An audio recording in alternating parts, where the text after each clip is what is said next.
may buntag mga ka-farmers. Naaday ta karon no.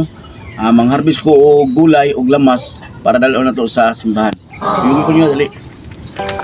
Pitsay yun ang ato ang giuna og harvest mga ka-farmers no. Kita niyo na kung pitsay mga ka-farmers no. Kung unsa sila kahimsog no. Sama usab kahimsog aning nag-harvest. Ang pipino po mga ka-farmers perti pong dagko.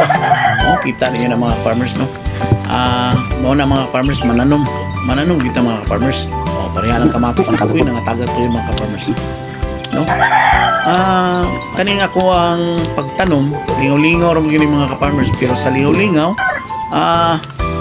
nalipay kog dako kay daghan og harvest ang ako ang mga tanom labi na gyud ni kamatis no?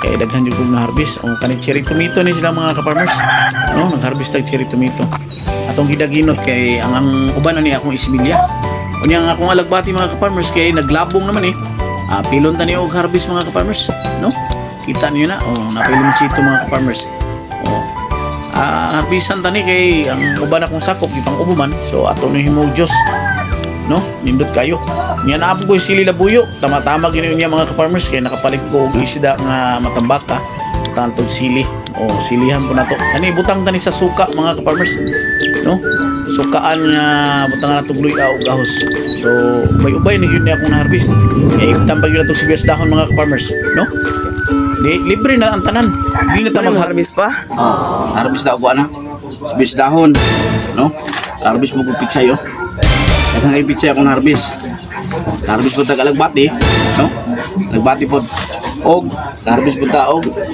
mga pipino kamatis sili labuyo limonsito no mao ni nakanindot mga ka-farmers labi na og daghan atong harvest kay nananuman ta